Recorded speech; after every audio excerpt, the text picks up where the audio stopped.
తాకట్లో ఉన్న మీ బంగారాన్ని విడిపించి ఆ రోజు ఆన్లైన్ రేటుకి కొంటాం. Sharma gold company.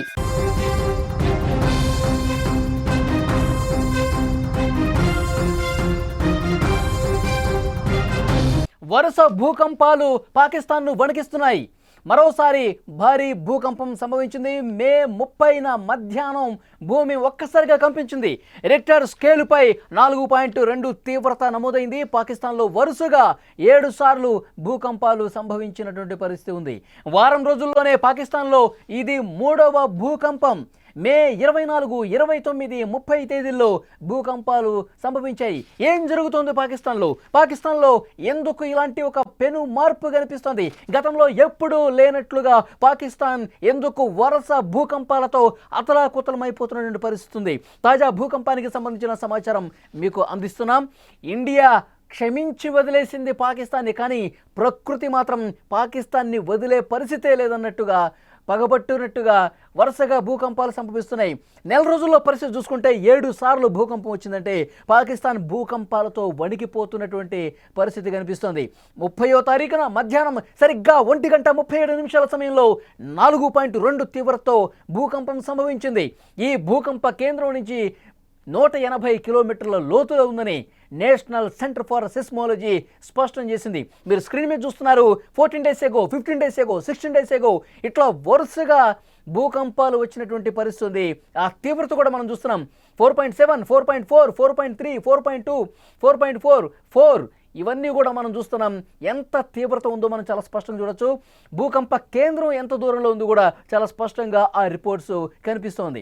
ఇక్కడ మనం చాలా స్పష్టంగా అర్థమవుతుంది ఏంటంటే పాకిస్తాన్ వరుస భూకంపాలకు కారణం ఏంటో కూడా అంతుపట్టకుండా ఉంది. ఎందుకంటే ఎక్కడన్నా ఒక భూకంపానికి కొంత గ్యాప్ ఉంటుంది. ఎందుకంటే కొన్ని నెలల తర్వాత భూకంపాలు సంభవించే పరిస్థితి ఉంటుంది. కానీ ఇక్కడ రోజుల వ్యవధిలో భూకంపాలు ఎందుకు వస్తున్నాయి? పాకిస్తాన్లో అసలు ఏం జరుగుతుంది? ఎలాంటి ప్రమాదం పొంచి ఉంది? ఇలాంటి సమాచారం మీద దీన్ని కొంచెం విశ్లేషిస్తూ ఉన్నారు శాస్త్రవేత్తలు. ఎందుకంటే పాకిస్తాన్కి భారత్కి మధ్య ఎలాంటి యుద్ధ వాతావరణం కనిపించిందో మనం చూసాం. పాకిస్తాన్ అక్కడ ఉగ్రవాదుల్ని మన మీదకు వదిలిన తర్వాత, ఉగ్రవాదులు పెహల్గాం దాడి తర్వాత మనం ఆ ఉగ్రస్థావరాలని మట్టుపెట్టడానికి ఆపరేషన్ సింధూర్ చేశాం. వాళ్ళు మళ్ళీ మన మీదకి అటాక్ చేశారు. ఈ నేపథ్యంలో మనం వాళ్ళ దాడిని తీవ్రంగా తిప్పికొడుతూ వాళ్ళ స్థావరాలు ఏవైతే ఉన్నాయో ఇటు వాళ్ళ సైనికులకు సంబంధించిన స్థావరాలను కూడా మనం ఢీకొట్టాం. ఇలా ఢీకొట్టే సమయంలో వాళ్ళ అణు స్థావరాలు ఏవైతే ఉన్నాయో వాటికి దగ్గరగా మనం దాడులు చేశాం. అప్పుడే పాకిస్తాన్ కొంత తోక ముడిచి మనకు కాలబేరానికి వచ్చిన పరిస్థితుంది. ఇప్పుడు ఒక ప్రచారం అయితే చాలా బలంగా జరుగుతుంది. పాకిస్తాన్ అణు స్థావరాలకి దగ్గరగా మనం దాడి చేశాం కాబట్టి అక్కడ లిటిల్ బిట్ డ్యామేజ్ జరిగింది. దాని కారణంగానే అక్కడ వాతావరణంలో మార్పులు సంభవిస్తున్నాయి. అణు స్థావరాల మీద మనం దాడి చేయటం వల్ల అక్కడ కొంత డ్యామేజ్ జరగటం వల్ల భూకంపానికి కారణమవుతోంది. వరుస భూకంపాలకి అది ఒక కారణంగా కనిపిస్తున్న ఒక ప్రచారం ఉంది. అప్పట్లోనే మనకి ఇన్ఫర్మేషన్ ఉంది. అమెరికా నుంచి శాస్త్రవేత్తల బృందం పాకిస్తాన్కి వచ్చింది. అణు స్థావరాల దగ్గర డ్యామేజ్ కంట్రోల్ చేసే బాధ్యత ఆ శాస్త్రవేత్తల బృందం తీసుకుంది. సో ఇలాంటి వార్తలు కూడా ప్రచారం జరిగినాయి. కానీ పాకిస్తాన్ ఎక్కడ అఫీషియల్గా దీనికి ప్రకటన చేసిన పరిస్థితి లేదు. ఈ వరుస భూకంపాలు రావడంతో అక్కడ ఈ అనుమానం మరింత బలపడే పరిస్థితి చాలా స్పష్టంగా కనిపిస్తుంది. సో ఏది ఏమైనప్పటికీ గత కొన్ని రోజులుగా పరిస్థితి చూసుకుంటే ఎప్పుడైతే పెహల్గాం దాడి తర్వాత ఆపరేషన్ సింధూర్ తర్వాత జరిగిన పరిణామాలు ఒకసారి చూస్తే పాకిస్తాన్లో వరుసగా భూకంపాలు సంభవిస్తున్నాయి. 4.4 తీవ్రత, 4.2, 4.2, 4 ఇలా వరుసగా రిక్టర్ స్కేల్ మీద భూకంప తీవ్రత నమోదవుతోంది. వరుసగా గత వారం రోజుల్లో 3 సార్లు భూకంపం వచ్చిందంటే పాకిస్తాన్లో పరిస్థితి ఏ విధంగా ఉందో తెలుస్తుంది. అక్కడ పాకిస్తాన్లో ఉన్నటువంటి పౌరులందరూ కూడా భయంతో వణికిపోతున్న పరిస్థితి. ఎందుకంటే లేటెస్ట్గా బ్యాంకాక్లో అక్కడ ఏం జరిగిందో మనం చూసాం. అక్కడ తీవ్రమైనటువంటి భూకంపం దాటికి పెద్ద పెద్ద బిల్డింగ్సే కుప్పకూలిపోయి వందలాదిగా ప్రాణాలు కోల్పోయినటువంటి పరిస్థితి.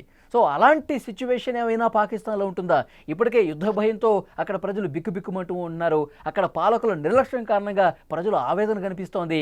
ఇప్పుడు ప్రకృతి కూడా ప్రకోపిస్తే, ప్రకృతి కూడా మన మీద ఈ విధంగా ప్రతీకారం తీర్చుకుంటే మన పరిస్థితి ఏంటి?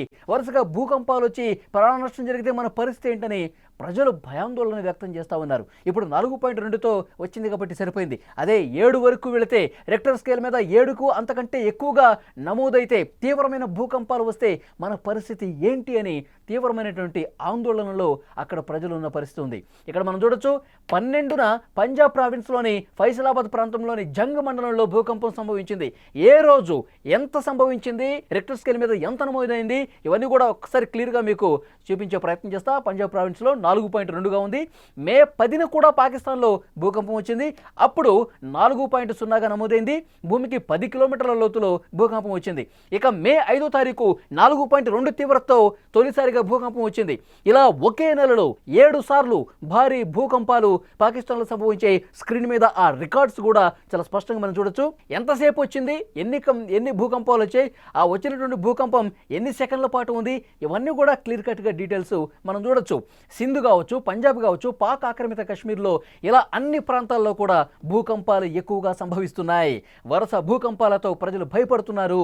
ఇంతవరకు భూకంపం కారణంగా ఎలాంటి ప్రాణ నష్టం జరగకపోయినప్పటికీ కూడా ఒక భయం అనేది ఉంది, ఒక ఆందోళన అనేది ఉంది. స్థానిక ప్రజల్లో అక్కడ తీవ్రమైనటువంటి భయం కనిపిస్తోంది. వరుస భూకంపాలతో అక్కడ ప్రజలందరూ కూడా ఆందోళన చెందుతున్నటువంటి పరిస్థితి ఉంది.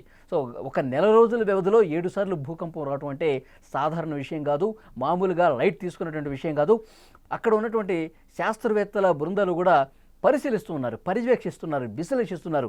ఏంటి దీనికి కారణం, ఎందుకు ఇలాంటి ఒక భారీ మార్పు, గతంలో ఎప్పుడు లేని విధంగా ఎందుకు ఈ విధంగా జరుగుతుంది, ఇవన్నీ కూడా అంచనా వేస్తూ ఉన్నారు. గత రికార్డ్స్కి ఇప్పుడు రికార్డ్స్కి పక్కన పెట్టుకొని విశ్లేషిస్తూ ఉన్నారు. అసలు కారణాలేంటి, భూకంప కేంద్రం ఈ 7 సార్లు భూకంపాలు సంభవించినప్పుడు భూకంప కేంద్రాలు ఏ విధంగా ఉన్నాయి, దాని తీవ్రత ఏ విధంగా ఉంది, ఎందుకు ఈ విధంగా వస్తుంది అంటే పక్కన ఎక్కడా కూడా రాకుండా కేవలం పాకిస్తాన్ లాంటి ఒక ఆ దేశంలోనే పర్టికులర్గా పంజాబ్ ప్రావిన్స్లో కావచ్చు, పాక్ ఆక్రమిత కాశ్మీర్లో కావచ్చు, సింధ్ కావచ్చు, ఇట్లా ఈ పాకిస్తాన్కి దగ్గరగా ఉన్నటువంటి ప్రాంతాల్లో ఎందుకు ఇలాంటి పరిస్థితి ఉంది, వేరే ఎక్కడా ఎందుకు ఇలాంటి పరిస్థితి లేదు, వరుసగా రావడానికి కారణం ఏంటి, ఇవన్నీ కూడా లోతుగా విశ్లేషిస్తున్న పరిస్థితి ఉంది. అయితే సరైనటువంటి సమాచారం ఇది, దీనికి కారణం దీనివల్ల జరిగింది అని ఇంకా అధికారికంగా శాస్త్రవేత్తలు చెప్పకపోయినప్పటికీ కూడా ప్రజలు మాత్రం ఆందోళనలో ఉన్నారంటానికి ఇవన్నీ కూడా చాలా స్పష్టంగా నిదర్శనాలుగా కనిపిస్తున్నాయి. ప్రజల్లో మాత్రం భయం కనిపిస్తుంది. ఇప్పుడు మే 30వ తారీఖు మధ్యాహ్నం 1 గంటకు వచ్చింది. ఇక తర్వాత ఎప్పుడు వస్తుంది, జూన్ 1కు వస్తుందా, 2కు వస్తుందా, సో ఇలా లెక్కలేసుకుంటున్నారు. ప్రజల్లో కూడా భయం ఉంది.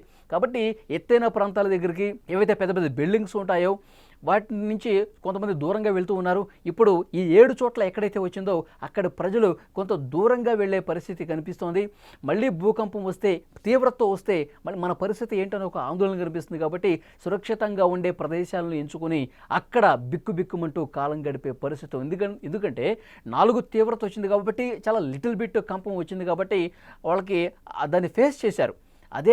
అదే సమయంలో ఒక పెద్ద భూకంపం వస్తే, నిజంగా బిల్డింగ్లు కుప్పకూలే పరిస్థితి వస్తే ఎలా ఉంటుందో కూడా వాళ్ళకి ఆలోచన చేస్తూ ఉన్నారు. కాబట్టి సురక్షిత ప్రాంతాలకు చాలా వరకు వెళ్తూ ఉన్నారు ప్రజలు. స్థానికంగా వరుస భూకంపాలకు కారణం ఏంటనేది కూడా శాస్త్రవేత్తలు విశ్లేషిస్తున్నారు.